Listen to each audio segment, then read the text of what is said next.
बिहार में दो ही पार्टी है जो राज कर चुकी है अभी फिलहाल में, जैसे कि नीतीश कुमार हैं और नरेंद्र मोदी जी हैं तो एनडीए में हैं, गठबंधन में हैं, और इधर तेजस्वी यादव हैं। लेकिन ये लोग बहुजन समाज को हल्का में लेते हैं। सरकार देखिए, सरकार बन जाता, महागठबंधन में सरकार बनता इस बार, लेकिन तेजस्वी यादव नहीं ले रहे हैं बहुजन समाज पार्टी को, अपने साथ नहीं ले रहे हैं, तो समझ लीजिए कि एक कहीं ना कहीं अपने आप के गोड़ में टंगा मार रहे हैं। एक दूसरे पर आरोप लगाते रहा लोग, चाहे राजद से लालू प्रसाद आए हों, चाहे नीतीश कुमार हों, चाहे रामविलास जी हों। ये चैनल में बोलने के लिए तो देखिए, बहुजन समाज पार्टी जिस तरह से उभर रही है बिहार में, तो समझ लीजिए कि बिहार में तीसरी स्थान पे इस समय है बहुजन समाज पार्टी जी। और बिहार में बिना बहुजन समाज पार्टी का कोई सरकार नहीं बनने जा रही है, क्योंकि यहाँ पे बिहार में जिस तरह से लगातार बहुजन समाज पार्टी का आगाज हो रहा है, मैन्युफैक्ट जो बढ़ रहा है, वो देखा जाए तो सब पे भारी है बिहार में। इसलिए भारी है कि सारे पार्टियां के लोग 35 गो 36 गो गठबंधन कर करके लड़ रही है, लेकिन बहुजन समाज पार्टी अकेला अपने बलबूते पर लड़ रही है और दूसरा स्थान पर आ रही है। अभी आपको हम बताते चले, कैमूर जिले में देख लीजिए, हर जगह दूसरे स्थान पर है। तो इससे समझ में ये आता है कि बिहार में बहुजन का वोट बेस बहुत पहले से काफ़ी बढ़ा हुआ है जी। अच्छा सर जी, विनोद सर जी, जैसे आप लोग राजनीति के बड़ा करीबी देखते हैं, लोग आपको जानते भी हैं, आप बड़ी पुराने पत्रकार भी हैं। क्या माहौल क्या है बिहार के चुनाव को लेकर के? खासकर बिहार में से देखा जाए कि आज़ादी के 75 साल तक ले जी कई पार्टियां लोग सरकार बनाया जी। सरकार बनाने के बाद एक दूसरे पर आरोप लगाते रहा लोग, चाहे राजद से लालू प्रसाद आए हों, चाहे नीतीश कुमार हों, चाहे रामविलास जी हों, चाहे चिराग आजाद उभर रहे हैं जी, या भारतीय जनता पार्टी हो, सब एक संगठित गिरोह है, दिखाई देता है हमको। एक गिरोह है, अलग अलग तरीके से ये लोग संगठित होकर लोगों के लिए कुछ नहीं काम करता है। अलग अलग तरीके से संगठित होकर के समाज के लिए और देश हित के लिए कोई काम नहीं करता है। क्यों यही लगता है जाति के नाम पर, संप्रदाय के नाम पर, राष्ट्र के नाम पर इन्होंने एक मैनिफेस्टो बना लिया है, एक नई पार्टी जन स्वराज आई है। तो अक्सर देखिएगा कि किसी भी दल में प्रशांत कुमार पांडे की तो जो भी है, तो जो अक्सर देखिएगा कि जो पार्टी के कार्यकर्ता होते हैं जीवन भर, चाहे भाजपा झंडा ढोए हों, चाहे बहुजन के ढोए हों, चाहे राजद के, चाहे कांग्रेस के, तो ये लोग लगातार कार्यकर्ता रहते हैं। जो जमीन स्तर पर सोच होता है कि समाज में परिवर्तन करें, लेकिन पार्टी लोग क्या करता है कि वैसे लोगों को उम्मीदवार बना देता है जो भविष्य के लिए कारगर नहीं होता है जी। तो मेरे सोच सही होता है कि जो भी पार्टियां यहाँ, हमको लगता है कि संगठित गिरोह है, पार्टी नहीं है। अगर पार्टी होती तो अपने कार्यकर्ताओं को सीट देते। बाहर से भी कैंडिडेट उतार देते हैं लोग, वही कोई पहचानता नहीं है। नहीं, वही बाहर से कैंडिडेट उतार कर एक मैंने गिरोह के रूप में कि बाहर से उतार देना। लेकिन पार्टी कार्यकर्ताओं को अगर उतारती है तो जनता के बीच में जाकर जनहित को जानता है कि मुख्य मुद्दा क्या है। लेकिन बाहर कैंडिडेट को मालूम नहीं है, पैसे के बल पर, धन के बल पर, या जाति विशेष के नाम पर, या संप्रदाय के नाम पर चुनाव में आकर सीट को निकाल लेता है। कभी इस दल में, कभी इस दल में भगदड़ मची रहती है। तो तमाम पार्टियां एक लगता है कि गिरोह के रूप में है। तो ऐसा आप तो जानते हैं, घूमते हैं, देखते हैं, बहुत कवर करते हैं, तो क्या लगता है कौन सी पार्टी है जो कि वाकई में जो जनता की बात करती है, जो जनता के लिए काम करती है? बात करना तो सभी करते हैं, जनता के लिए कुछ हद तक काम करती है। हमको तो नहीं लगता है कि आज़ादी के 75 साल हो गया कि बिहार में कोई परिवर्तन हुआ है। राजनीतिक रूप से या अखबार के माध्यम से, विज्ञापन के माध्यम से बदलाव हुआ है, लेकिन सच्चाई अखबार के माध्यम से, राजनीतिक माध्यम से बदलाव हुआ है। रियल में नहीं, रियल में हमको कोई दिखाई नहीं देता है। शिक्षा भी आज वो उसी तरह धराशायी हुआ है, स्वास्थ्य विभाग उसी तरह है, आज भी गरीबों को राशन कार्ड नहीं मिला है, आवास योजना देखिए रहे कि भ्रष्टाचार चरम पर है। तो क्या चीज़ तो विकास हुआ? विकास भ्रष्टाचार का हुआ है, न कि भ्रष्टाचार का विकास हुआ है। भ्रष्टाचार का स्पष्ट विकास दिखाई देता है। मोदी जी कह रहे हैं 80 करोड़ लोगों को राशन दे रहे हैं, आप बोल रहे हैं कि नहीं मिल रहा है। अगर राशन कार्ड मिल रहा है तभी तो उनको राशन मिल रहा है। नहीं, राशन किरासन तो हमारे जनहित में है कि राशन को मिलना चाहिए, किरासन मिलना चाहिए हमको, शिक्षा मिलना चाहिए। तो जनहित में मौलिक अधिकार है, हम मतदाता है, तो हमको हर चीज़ मिलना चाहिए, निःशुल्क मिलना चाहिए। तमाम देश दुनिया में जाइएगा विकसित देशों में तो अपने नागरिकों को हर सुविधा देती है, लेकिन यहाँ लोग मेरे ही पैसे को मुझे देकर, मेरे राशन को मुझे देकर उसका श्रेय लेते हैं। अच्छा, कौन सी पार्टी आपके लिए अच्छा रहेगी? जैसे कि अब लोग घूमते हैं तो लोग जनता सोचती है कि नहीं इस बार बदलाव करेंगे, किस पार्टी को वोट देंगे, कौन सी पार्टी को जीतना चाहिए ताकि समाज के लिए काम करे, लोगों के लिए काम करे? मेरी नज़र में अभी तक कोई पार्टी ऐसा दिखाई नहीं देता है कि जो जनहित में काम करता है। कुछ ऐसी ही लाल झंडा जो दिखाई देता है जो बुनियादी सवालों को लेकर लगातार संघर्ष करता है। हाँ, खड़ी कर कुछ देते हैं। बहुजन समाज पार्टी को देखते हैं कि अपने महापुरुषों की विचारधारा को लेकर आगे चलता है।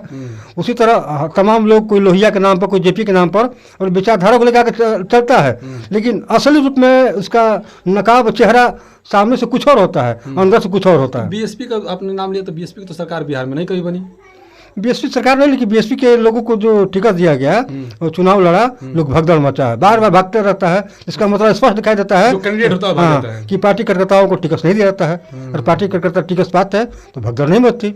आज जन सुराज आई है तो लोग चर्चा कर रहा है, तो जन सुराज क्या है? हमको ऐसा लगता है कि जितने भी भगौड़े लोग हैं बिहार में, सब लोग संगठित गिरोह बना रहे हैं। हाँ, जन स्वराज में आकर के एक गिरोह के रूप में तैयार हो रहे हैं। कल भाजपा को लोग गलती कर रहे हैं, तो कभी जदयू कर रहे हैं, कभी राजद कर रहे हैं, और कल ठीक थे, आज गलत हो गया। तो कौन ठीक है कौन गलत है समझ नहीं आता हमको है। अब तो वैसे हो गया कि अब जन स्वराज में आकर के बिहार में लोग पवित्र हो जाएंगे, जैसे पहले बीजेपी में लोग जाकर पवित्र हो जाते थे। देखिए, जो पार्टी होती है पवित्र नहीं होती है। एक संगठित गिरोह है। जो पहले के लोग पार्टी चलाते थे लोग, तो राष्ट्रीय भावना होती थी। आज के लोगों की राष्ट्रीय भावना नहीं है। बहुत कम समय में करोड़ों रुपया की गाड़ी हो जाता है, करोड़ों रुपया की बिल्डिंग हो जाता है, जनता जाए भाड़ में, और उस अपने मिशन के लिए काम करता है, कोई जनहित के लिए काम नहीं करता है। आज भी पुल बन रहा है, ढह जा रहा है, तो कैसे काम? आज भी आवास बन रहा है, तो रोड बन रहा है, आज बना 6 महीने बाद टूट जाता है। एक राजमिस्त्री काम करता है तो कहता है कि मालिक 90-60 साल चलेगा मकान।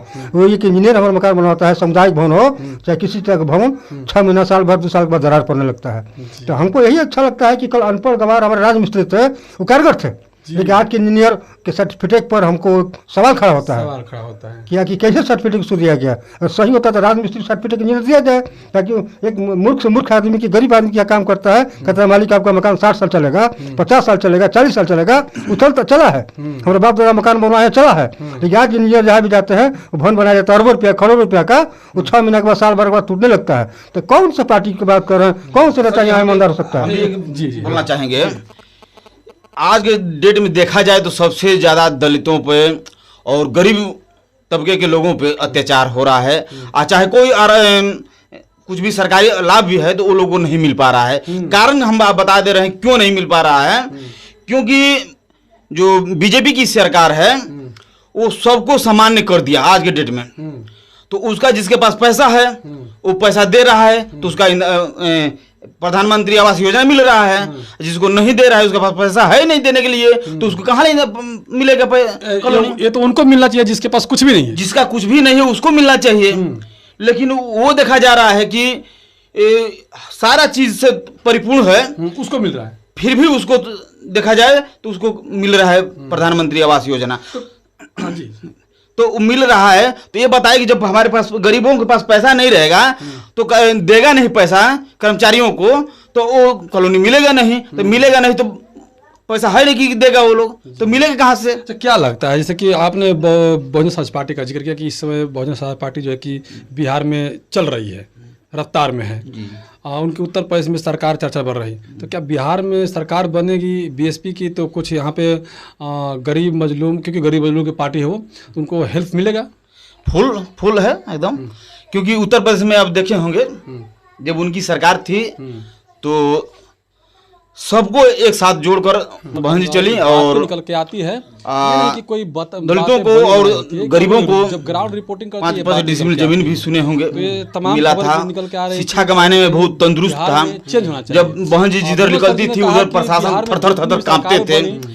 अगर वो चीज बिहार में अगर हो जाता है, समझ लीजिए सारा जो कायाकल्प सिस्टम चेंज हो जाए। एक चीज और हम आपको बताना चाहेंगे, चेंज होगा, बिहार में 2 ही पार्टी है इसके अलावा और कोई जो राज कर चुकी है अभी फिलहाल में, जैसे कि नीतीश कुमार हैं, नरेंद्र मोदी जी हैं, तो एनडीए में है, गठबंधन में है, और इधर तेजस्वी यादव हैं। लेकिन ये लोग बहुजन समाज को हल्का में लेते हैं। सरकार देखिए, सरकार बन जाता, महागठबंधन में सरकार बनता इस बार, लेकिन तेजस्वी यादव नहीं ले रहे हैं बहुजन समाज पार्टी को, अपने साथ नहीं ले रहे हैं, तो समझ लीजिए कि एक कहीं न कहीं अपने आप के गोड़ में टंगा मार रहे हैं।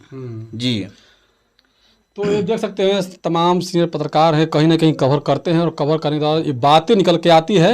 ये नहीं कि कोई बातें बनी बनाई होती है, कि हम लोग जब ग्राउंड रिपोर्टिंग करते हैं ये बातें निकल के आती हैं। तो ये तमाम खबर निकल के आ रही है कि कहीं ना कहीं बिहार में चेंज होना चाहिए। विनोद सर जी ने कहा कि बिहार में जितनी भी सरकारें बनी बहुजनों के हित में या फिर क्योंकि जनता के हित में कोई काम नहीं किया, केवल अपने जेब भरने का काम किया। तो क्या इस बार चेंज होगा, बदलाव होगा, नीतीश कुमार तेजस्वी के अलावा और कोई आएगा, कि फिर उसी पर बात रहेगी और फिर जो है कि आओ सनम जाओ सनम वाली बातें हो जाएगी? बाकी आप लोग कैसे देखते हैं कमेंट पर जरूर बताइएगा। अब बदलते भारत पे पहली बार हैं या फिर पब्लिक न्यूज़ पे है पहली बार, तो आप लोग जरूर चैनल को सब्सक्राइब कीजिएगा, वीडियो को ज़्यादा लोग तक शेयर कीजिएगा। पूरा वीडियो बनाने के लिए धन्यवाद।